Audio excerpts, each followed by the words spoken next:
오늘 하나님께서 우리에게 주시는 말씀은 사도행전 16장 6절부터 10절의 말씀입니다. 하나님의 인도하심을 받는 방법이라는 제목 가지고 주님의 말씀을 함께 나누기를 원합니다. 사도행전 16장 6절부터 10절의 말씀 함께 합독하도록 하겠습니다.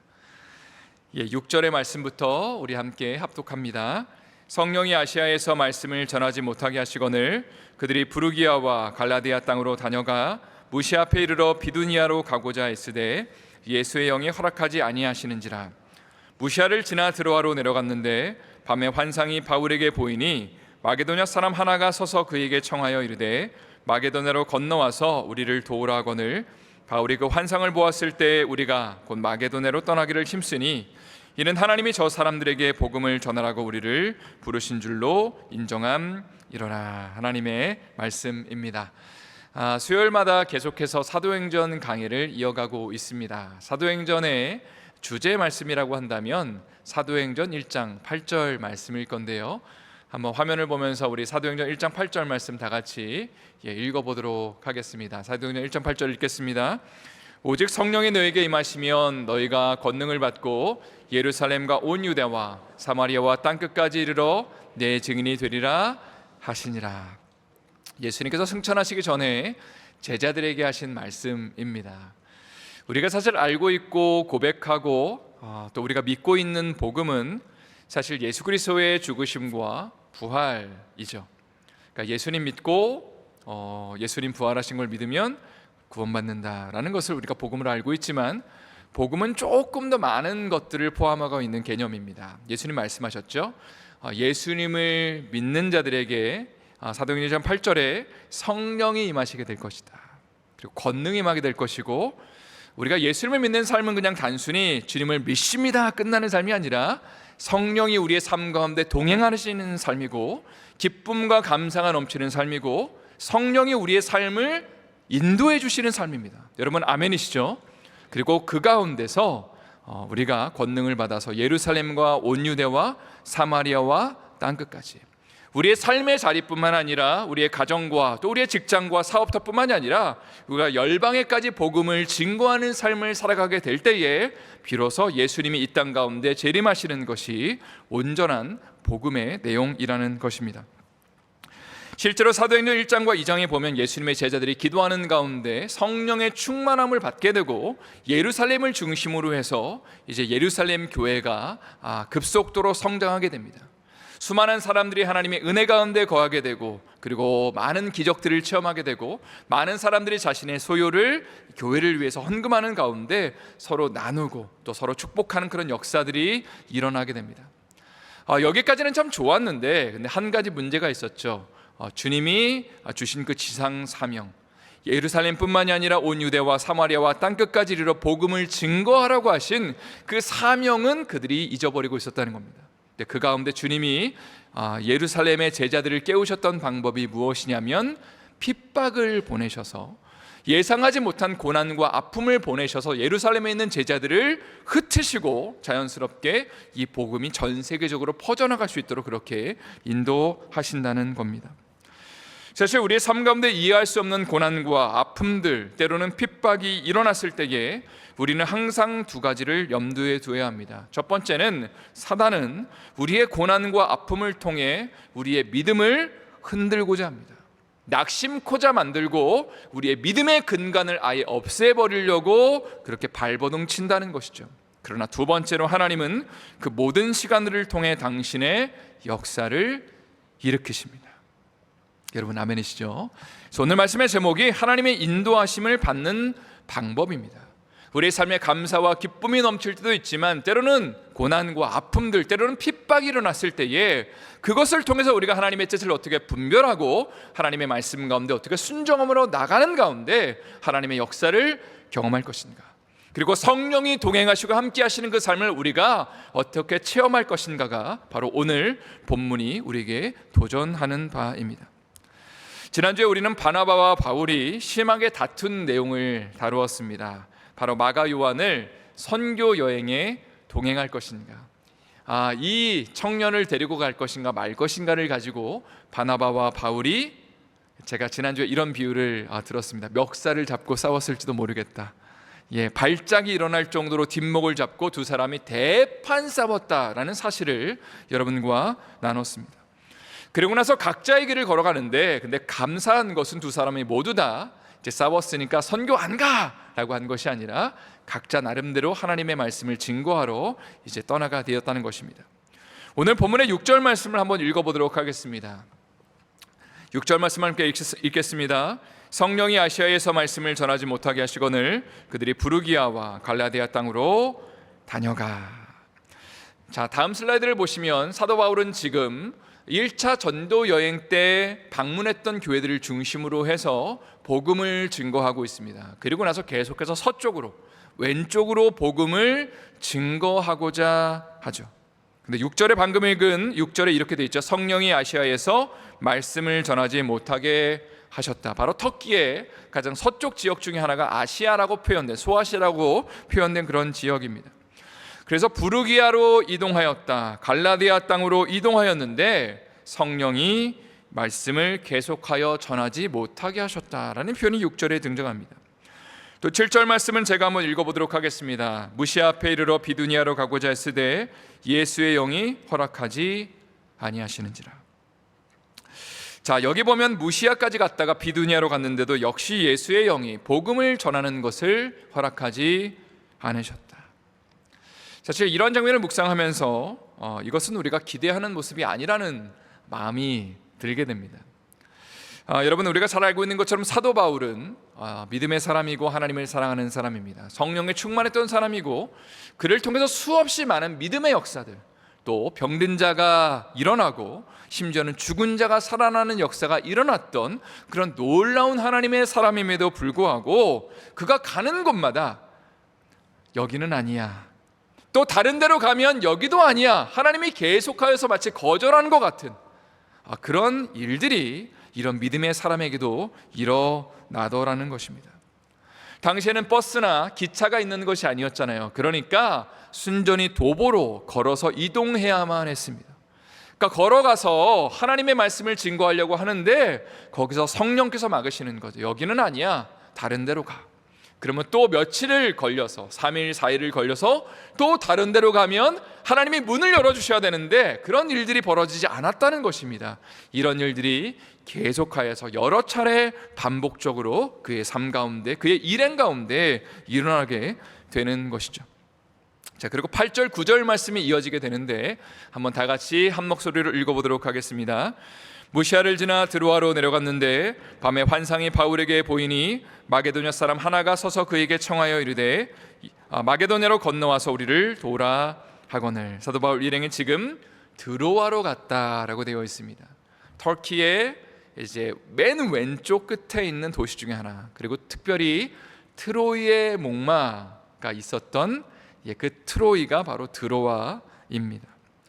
여기서 환상을 하나 보게 되는데 마게도냐 사람이 손짓하여서 건너와서 우리를 도와라 라는 환상을 보게 되었다.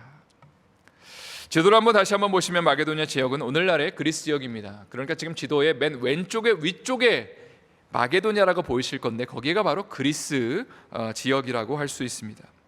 또 우리가 잘 알고 있는 데살로니가와 빌립보가 있는 지역이라고도 알려져 있죠. 또 유럽이 시작되는 곳이기도 합니다.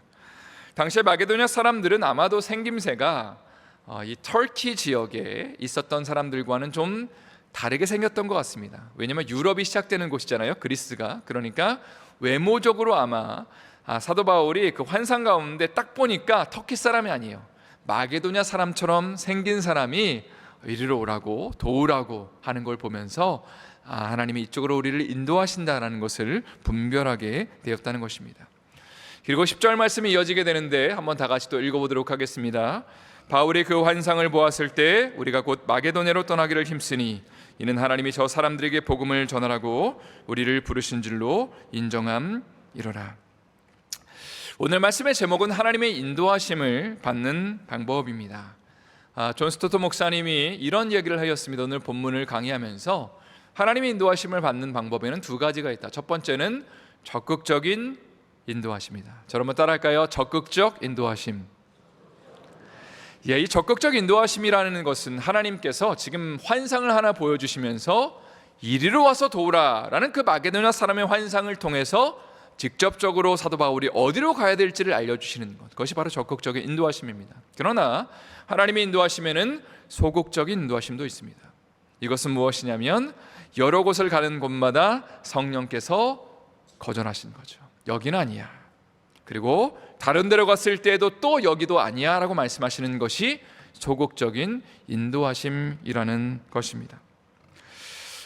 여러분, 제가 예전에 한번 나눴던 적이 있는데요, 기도의 신호등에 세 가지가 있다라고 말씀을 드렸습니다. 신호등에 세 가지 색이 있잖아요. 파란불과 빨간불과 그리고 노란색 불이 있습니다. 기도를 하는데 하나님께서 파란불을 깜빡깜빡 해주시면 무슨 뜻일까요? 응답해 줄게, 예스라고 말씀하시는 거고요. 빨간불을 깜빡깜빡 하면 무슨 뜻일까요? 아니야, 그거는 응답하지 않겠어 라고 말씀하시는 거고, 세 번째로 노란불이 깜빡깜빡 한다면 그것은 기다리라는 사인일 것입니다. 그런데 우리는 이렇게 착각할 때가 있어요. 파란불이 들어올 때만 하나님이 응답하시는 거다라고 생각할 때가 있죠. 그러나 이 세 가지 모두가 하나님의 응답이라고 우리는 믿음으로 고백하는 것입니다. 그런 차원에서 사도 바울은 하나님이 그의 길을 인도하실 때에 아니야 라고 말씀하실 때에 그것을 거절의 사인으로 받지 않고요, 그의 전도의 여정을 포기하지 않았습니다. 왜냐하면 하나님이 거절하시는 것도 응답의 방법이라고 믿었기 때문입니다. 그래서 또 다른 데로 가서 복음을 전하고자 했지만 주님이 아니야 라고 말씀하실 때에 그것도 하나님의 응답이라고 믿고 또 다른 데로 이동했다는 것입니다. 그 가운데 하나님의 인도하심을 이제 받을 수가 있었습니다. 제가 몇 달 전에 소개했던 김태훈 선교사님이란 분, 여러분 기억하시는지 모르겠습니다. 마르투스라는 책을 쓰신 분이고 서울대학교 의과대학을 나오셨던, 그리고 한국에서 이제 레지던트 과정을 밟고 그 이후에 이제 펠로우 과정을 밟으면서 이제 의대의 교수로 이제 임용이 될 예정이었던 분이었습니다.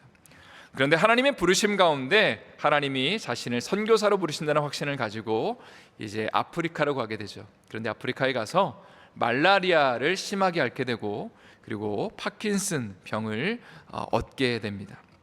참고로 이분은 외과 의사였습니다. 손을 가지고 수술을 해야 되는 분인데 파킨슨씨 병에 걸리게 되니까 이제는 자신이 의사로서의 삶을 더 이상 살지 못하게 되는 것 아닌가, 나의 삶이 끝난 것 아닌가라는 그런 고민 가운데 빠지게 되죠.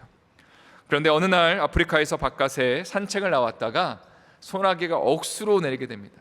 그리고 거기서 이제 나무 하나를 발견하고 거기 나무 밑에 숨는 가운데 주님이 이런 음성을 들려주셨다고 그래요. 소나기가 왔다고 해서 꼭 집으로 돌아갈 필요는 없단다. 얘야, 나무 밑에 숨으면 되는 것처럼 너의 인생 가운데 지금 소나기가 내리는 것처럼 보이지만 꼭 네가 생각하는 것처럼 한국으로 돌아가지 않아도 내가 너에게 피할 길, 이 나무 같은 그늘을 너에게 제공하겠다라는 그런 음성을 듣고 주님 앞에 순종하는 가운데 그가 하나님 앞에 계속하여서 쓰임 받았다는 것을 우리는 이미 들었습니다. 마지막으로 한 가지 이야기만 하고 말씀을 마치길 원합니다. 한국의 최초의 개신교 선교사인 언더우드 선교사의 이야기를 여러분과 함께 나누고 싶습니다. 언더우드는 뉴욕 대학을 졸업하였고요, 인도 선교사로 부름을 받아서 뉴저지에 가면 뉴브런즈 윅이라는 곳이 있죠. 거기에 신학교가 있는데 그 신학교에 입학을 하였습니다.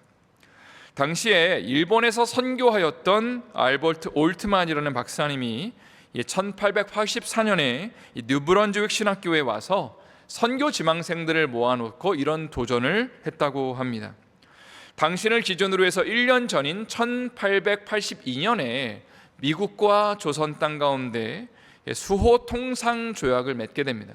그러니까 뭔가 자유적으로 이제 경제를 마음대로 이렇게 소통할 수 있는, 어떤 물건들을 또 통용할 수 있는 그런 조약을 맺게 되는데, 선교사님이 이런 도전을 했다고 합니다. 조선 땅에 열리게 되면 선교도 열리게 될 것이다. 그런데 1300만 명의 지금 조선 사람들 가운데 선교사가 한 명도 들어가 있지 않다. 그러니까 여러분들이 기도하는 가운데 이 조선 선교를 좀 준비해라, 꿈을 꿔라 라는 그 도전이 언더우드 선교사의 마음을 감동했다고 합니다. 1년이 지났는데 그런데 아무도 조선 선교에 헌신하는 사람이 나타나지 않았다고요. 그래서 언더우드가 이렇게 기도를 했다고 합니다. 주님, 그럼 제가 가야 되는 겁니까? 왜냐하면 감동을 받았기 때문에 이렇게 기도를 하는데 주님이 말씀하셨대요. 왜 너는 못 가냐? 왜 너는 못 간다고 생각하냐? 라고 그런 음성을 들려주었습니다. 그의 나이가 25살 때였습니다. 그래서 부담감을 가지고 장로교 선교부에 가서 자신이 조선 땅 가운데 선교사로 부름을 받은 것 같다, 나를 좀 선교사로 파송해달라라는 이야기를 하게 되는데 선교부에서 냉랭하게 반응을 했다고 합니다. 예산도 책정되어 있지 않고 조선 땅은 너무나 위험합니다, 당신이 지금 가서는 안 됩니다 라는 그런 확실한 거절을 표현했다고 합니다. 때마침에 뉴욕의 한 교회로부터 목회를 해달라는 청빙을 언더우드가 받게 됩니다. 그리고 이 청빙을 수락하는 편지를 써서 우체통에 넣으려는 순간에 하나님의 이런 음성을 들려주셨다고 합니다. No one for Korea? 조선에 갈 사람이 없느냐? How about Korea? 조선은 어찌할 터이냐? 그래서 조선 땅에 내가 가는 것이 하나님이 원하시는 거구나라는 깊은 감동을 받고 난 다음에 다시 미국 장로교회 선교부 본부로 향하였는데, 참 재밌었던 것이 무엇이냐면 때마침 당시에 자신이 처음에 방문했을 때 거절당했다고 그랬잖아요. 그 선교부 총무가 그 자리에는 없었고 처음 보는 사람이었는데 엘린 우드라는 그 박사님이 계셨다고 합니다. 이 박사님에게 자신의 계획을 얘기합니다. 박사님, 제가 사실은 조선 땅에 이제 선교로 부름을 받았는데, 선교사로 부름을 받았는데 어떻게 생각하십니까? 라고 얘기를 하니까 이 박사님이 뭐라고 얘기하냐면, 나도 조선 땅에 관심 있는 터에 당신이 그렇게 선교에 관심이 있다고 하니까 제가 적극적으로 당신을 추천해 보겠습니다. 그리고 몇 주 후에 교단 선교부에서 연락을 오게 되는데 바로 언더우드를 선교사 1호로 조선 땅에 파송하겠다라는 그런 편지를 받게 됩니다. 또 당시에 때마침에 선교부 이사 중에 한 사람이 조선 선교에 관심을 표현하면서 당시의 기준으로는 100여 년 전이니까 1000불이 큰 돈이잖아요. 이 1000불을 조선 땅을 위해서 써달라라고 하면서 또 편지가 날아들면서 이제 언더우드가 내가 이 땅 가운데 복음을 전하러 가는 것이 하나님이 원하시는 거구나라는 것을 확증하게 되고, 1885년 부활절 아침에 제물포항에 이 언더우드 선교사가 최초의 선교사로 조선 땅에 들어오면서 이제 주님의 복음이 증거되게 됩니다. 제 말씀을 마치면서 잠언 3장 5절 6절 말씀을 여러분과 함께 나누고 싶습니다. 잠언 3장 5절 6절 말씀 한번 힘차게 읽고 말씀 마치도록 하겠습니다. 너는 마음을 다하여 여호와를 신뢰하고 내 명철을 의지하지 말라. 너는 범사의 그를 인정하라. 그러면 내 길을 지도하시리라. 여러분, 하나님의 인도하심을 받기를 원하십니까? 때로는 하나님께서 적극적인 인도하심 가운데 여러분들에게 분명한 사인을 주실 때도 있습니다. 그러나 때로는 소극적인 인도하심 가운데 거절하시는 것으로, 때로는 기다리라고 말씀하시는 것으로 우리의 삶을 인도하실 수 있습니다. 분명한 것은 우리의 생각과 명철을 내려놓고 하나님이 분명히 나의 삶 가운데 나의 앞길을 인도하실 거라는 믿음을 가지고 포기하지 않고 주님 앞에 온전히 나갈 때에 하나님이 여러분의 삶을 분명한 사인을 통해서 인도하실 것이고요, 그 가운데 영혼들이 살아나고 우리의 가정이 살아나고 우리의 자녀들, 또 다음 세대가 하나님 나라와 영광을 위해 쓰임받는 놀라운 은혜와 역사가 우리의 삶에 펼쳐지게 될 것입니다. 이러한 은혜와 축복이 우리의 삶에 넘쳐날 수 있기를 예수님의 이름으로 축원드립니다. 다시 한번 예수님의 이름으로 축원드립니다.